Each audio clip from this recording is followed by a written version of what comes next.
This is PRIME7 Local News. Tonight, a Fair Work decision delivers a wage increase for our lowest paid workers. $200 million injected into upgrades at Bathurst Hospital. I'm Kirsty Fitzpatrick. Later this news hour, the dire warning about our cost of living and the narrow escape as a 10-tonne concrete truck slams into a home. Now, PRIME7 Local News. Good evening. People earning the minimum wage will see their pay packets expand from the start of next month. The Fair Work Commission handed down the decision today to help combat the rising cost of living. Ruben Spargo joins us now with the details. And Ruben, how much will wages increase by? Maddie, the minimum wage is set to rise by $1.05 an hour from July 1. The increase of 5.2% means minimum wages will lift slightly above inflation, increasing from $20.33 to $21.38 per hour. Around Orange, locals welcomed the good news, but some weren't sure if it was good enough. It'd be nice if it was more. Why is that? I don't think $1.05 is going to make too much difference. I reckon it's pretty good because I get extra money. Oh, really? It'll help somewhat, but it probably won't make a big impact. Workers on minimum award rates will also see their pay go up 4.6% from next month, except for those in the aviation, tourism and hospitality industry who will have to wait until October 1. Thanks for the update, Ruben. Ruben Spargo there.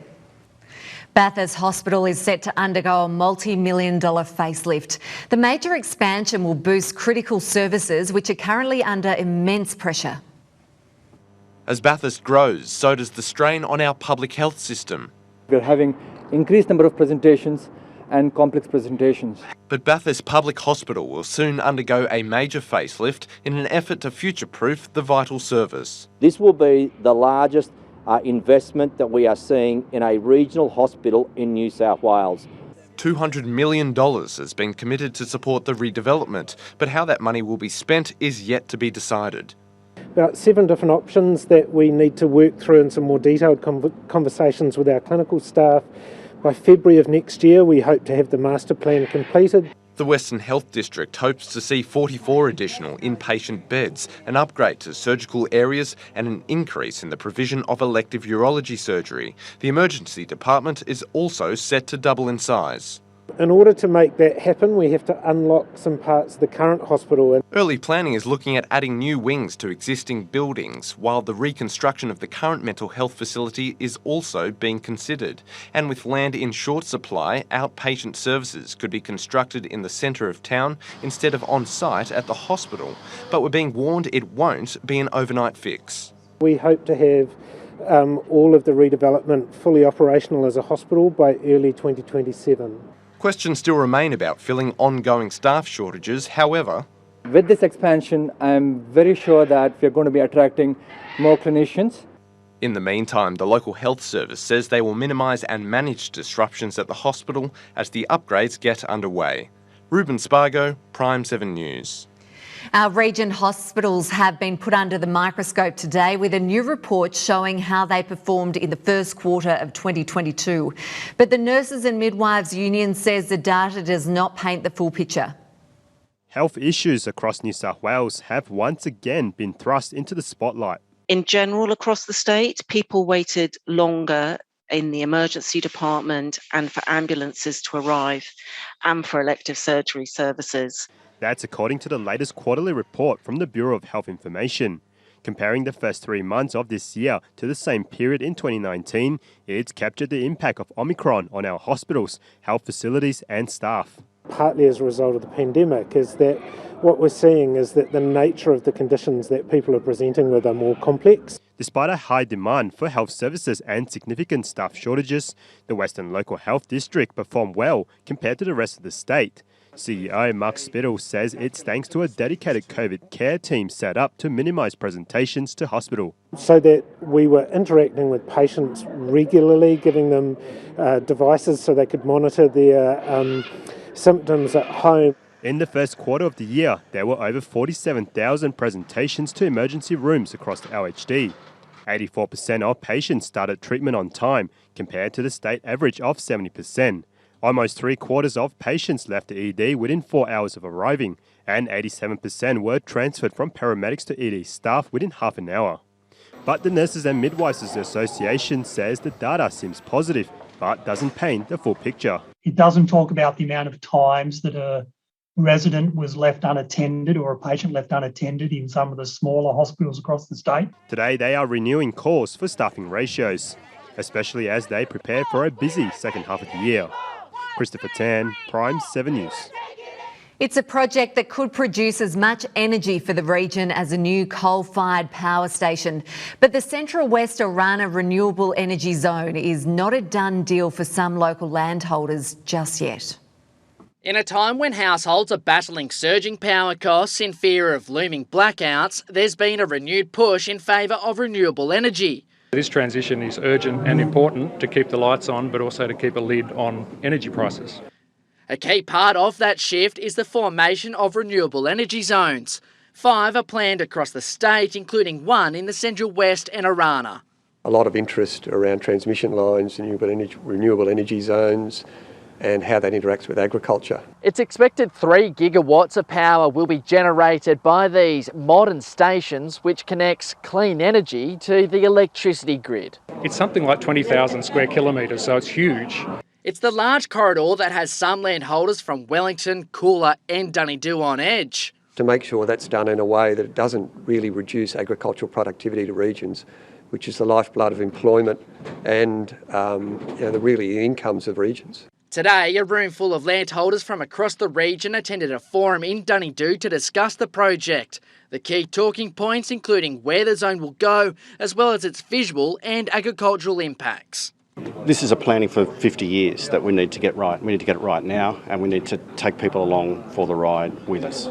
Outside, some made their thoughts clear, leaving these pamphlets on cars nearby, objecting to the zone, saying it would be an eyesore. It's having a dramatic effect on a lot of people's properties. But there is still a long way to go before the project can become a reality, awaiting a final design for transmission lines as well as approvals.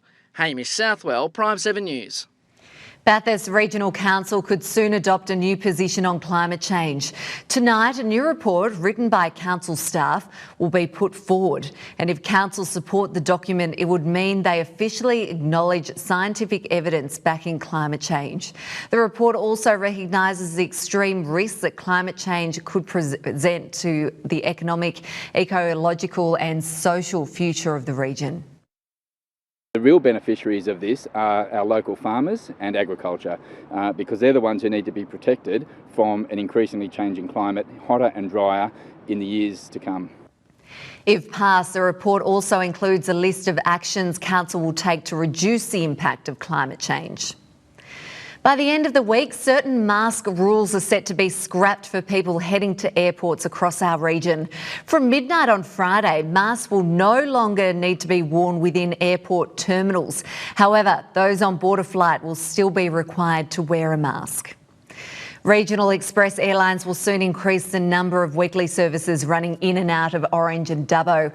From July 4th, 5 new return flights between Dubbo and Sydney will be added to the schedule, while Orange will see an additional return flight to Sydney. We've been, steadily building our capacity and frequency, and I think that, we're now getting to a point that adding that frequency in will make the schedules more convenient, and we think that that's going to be a catalyst for more people to travel. It comes after Rex made the decision to cut half a dozen regional routes.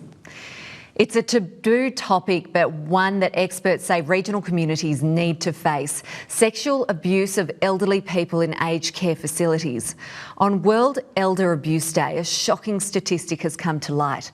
50 elderly people around Australia are abused every week, and those are just the cases that are reported. The most vulnerable in our community falling victim to elder abuse. We have to have these conversations because I think I've gone from 1 call a week to getting 4 or 5. The financial, emotional, physical and even sexual abuse of older people is more prevalent than some may realise, exacerbated by the pandemic and staff shortages. Today especially a chance to highlight how big of an issue it is. And I just want everyone on board and everyone talking about this. We can no longer hide and say it's not happening. It is happening, it's real. Over the past 5 years, there's been a 50% jump in family violence calls to Victoria Police involving those aged over 65. There's an average of 50 sexual abuse cases in aged care across the country per week, and in more than half of those cases, staff reported no physical or psychological impact. Up to 1 in 6 older Australians will experience some form of abuse in a year. That's a pretty frightening statistic, I think.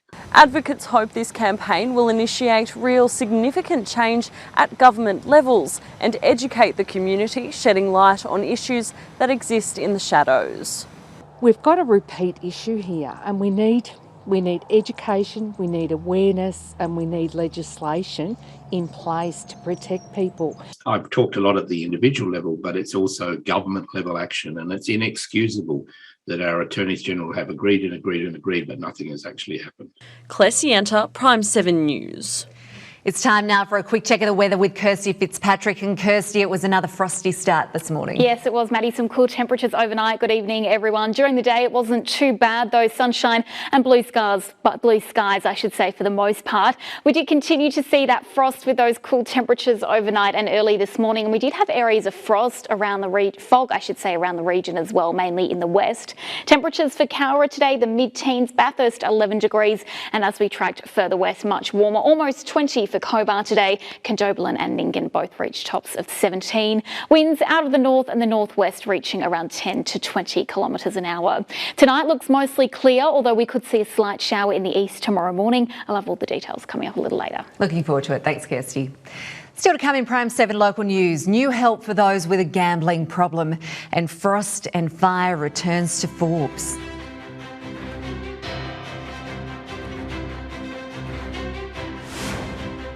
And later this news hour, inflation forecasters saw the Reserve Bank's dire warning for a cost of living reality check. What's being done to keep your lights on? More on the electricity drama. A driver injured after smashing a concrete mixer into his house.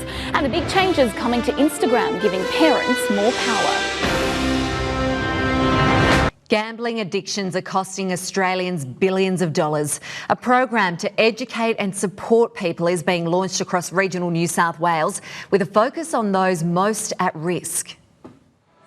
Bright, colourful lights and flashing dollar signs. It seems like fun until it becomes an addiction. I had no friends. I spent all my time playing poker machines. Helen says she knew it was more than just having a little fun when she considered remortgaging her home. The turning point was lying to my church group about where I was one night, and it's really left me with a guilt trip. Helen isn't alone. Australians lost $25 billion on legal forms of gambling in just 1 year, according to government figures. In the last few months, our referral numbers have increased by 4 times. Centrecare is one of 10 providers across New South Wales who are stepping up to participate in the Gamble Aware website and program delivery. Are you gambling with your career? People can self-refer, they can be referred by any other services, GPs, even, a family or friend can refer someone to us. The state government has commenced a 3-month targeted ad campaign to promote education, support and treatment. Are you gambling with your relationship? What's really important is to have that information in front of people, that they can have that trigger to go, actually, is that me that I can see in that ad? Maybe I need to change my behaviour. The face and location of gambling addiction has changed. Support services say young men who gamble online and using mobile apps are particularly at risk. In particular, around sports betting. Get control of your life again. It's so easy. It's a phone call away. Tony Abragetti, PRIME7 News. With winter now well and truly here, it means one of the region's favourite events will soon return to Forbes. Frost and Fire had a brief hiatus, but now it's back bigger and better than ever with a huge headline act. This weekend, Forbes is set to bring together all the elements that make a good old-fashioned bonfire night in the country. We don't do a lot in winter. I think we hibernate because it is cold. But to do something like this, everyone gets rugged up and they come out and they have a great time. Frost and Fire began back in 2019. We did it because of the drought and spirits were terribly low right across the Shire at that stage. 2020 was off the cards due to COVID, but last year visitors were quick to make their return. There was probably 2,000 or 3,000 people there last year, a little bit more numbers than what they were expecting actually, so it was really, really successful. And in 2022, the stage is set for the return of cultural dances and fire performances, as well as entertainment from iconic Australian band Thirsty Merc. And organisers say it's major regional events like this one that keep our communities going. Absolutely brings an enormous amount of money to our retail sector, as well as our accommodation and food outlets. Over the last couple of years, well, we've pretty much had our buses parked up, so it's been a great experience to get out again. The musical acts too are looking forward to performing in front of a regional crowd. It's really, really important to try and get out to all the other people because, you know, you can't just describe Australia as 7 capital cities. It's just too limited to think of Australia in that way. Tickets for Frost and Fire are still available online. Christopher Tan, PRIME7 News. Still to come in PRIME7 local news, New South Wales Country Rugby Union unveil their under-16 boys representative squad. And the CEO of Central West Rugby reflects on how his zone performed at the country championships. Welcome back. Central West Rugby Union are shining bright after dominating at the recent New South Wales Country Championships. Playing at various locations across the state, the region had a number of teams that played well enough to bring home the chocolates. Rugby players from all corners of the Central West have put their rivalries aside, joining forces for a common cause to dominate their country counterparts. 14 teams across the state competing in the New South Wales Country and State Championships, from under 12s, boys and girls, all the way through to our men, women and colts. So massive weekend for the zone and a massive weekend for rugby. The women's, men's and colts teams headed to Tamworth for the tournament, but it was the women that starred, crushing their competition on their way to a three-peat in the Thompson Cup. Ladies are outstanding, mate. They are so good. And there's been a core group of girls there for a while who have just got around all the new girls that come in. There's a wonderful culture within that group. They support the colts, they support the men well, and they play great rugby as well. It's hard to top a performance like theirs, but the colts came close in the Rollins Cup. Going into the tournament, ranked 5th out of 5 teams, the boys proved their critics wrong. Our colts came from nowhere. A wonderful group of young men and really well coached, and they're the country champions at the moment, so they had a fantastic weekend. Looking to come away with the clean sweep, the men were dealt a big blow before they even stepped foot on the pitch. Our head coach Dean Oxley has done a magnificent job with this side, not only this year but the last couple of years. Unfortunately got COVID on Friday, so that's certainly upset things a little bit. It meant that Central West Rugby CEO Matt Tink was thrust into the coaching role, but the men's side eventually lost in the final of the Caldwell Cup to Central Coast in an extra time and nail-biter. So I was on the sideline trying to keep calm, and yeah, it was difficult to keep calm, but I couldn't be prouder of those men. Macraith Snare, PRIME7 News. Western New South Wales FC under-15s cannot stop winning. The boys played a catch-up game against Sydney rivals Canterbury, and they certainly put on a show. Finding the back of the net early in the match, our juniors were ruthless in attack.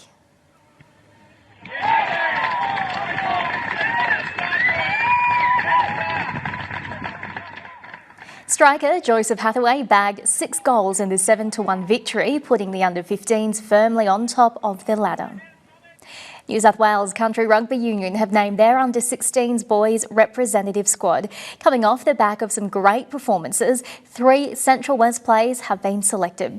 Cooper Waters, Zeke Hederick and Geordie Duncan will head to the coast, where they'll be a part of a New South Wales Country Rugby training camp at Nelson Bay. Some of the region's best hockey players have been rewarded for their great performances at the recent Opens State Championships. 20 of them have been selected for their respective New South Wales country sides. Teams from Dubbo, Orange, Bathurst, Lithgow and Parkes all featured at the men's and women's tournaments. And the players were some of the best on display as they earned country selection. Still to come in PRIME7 local news, Kirsty Fitzpatrick will be back with your local weather details. Good evening again. High pressure is helping skies remain clear and mostly sunny for the north of the state, while in the south the trough is forecast to bring some showers between now and Friday. High pressure will return for the weekend with another burst of blue skies before the next wet weather system arrives early next week. At this stage though, those showers are directed mainly to the south, so no more than around 5 millimetres is forecast across the central west over the coming week. On to tomorrow, another day of partly cloudy conditions. Showers are possible in the beginning of the day with patches of rain into the evening. Throughout the day though, temperatures up to the mid to high teens for parts of the west, and in the east the low teens for Bathurst with 13 and Mudgee reaching 15 degrees. Frost is likely in the morning though. Temperatures are certainly around Bathurst and Mudgee still dropping down to just 1 degree. Another chance of a shower for Friday, mainly during the early hours of the morning, with skies clearing slightly into the afternoon to some patchy sunshine. 15 in Forbes, 15 also in Coonabarabran, and Canamble jumping to 17 degrees. But as we take a look through Friday as well, we'll notice some cooler winds as they tend southwesterly. They could reach around 25 kilometres an hour. Into Saturday, we'll certainly see and feel the effects of that high pressure system returning. Lots of sunshine to kickstart the weekend. Temperatures overnight remaining cool, early frost around in the morning, but on the rise during the day. Condobolin reaching 16, Canamble up to 18 degrees, and Orange a return to double digits with a top of 12. Looking to the next 7 days now, a clear and mostly fine weekend is on the way. Dubbo even up to 18 degrees on Sunday for Orange. We can expect maximums of 12 from Sunday through to Monday. We can see that next burst of showers arriving next week, and it's looking like another big drop in temperatures too. First off though, a nice weekend on the way following a couple of drizzles for the next 48 hours, Maddie. We'll enjoy the warm weather while we can. Yes. Thanks, Kirsty. And that's your local news for tonight. Now, Kirsty is back with your national news.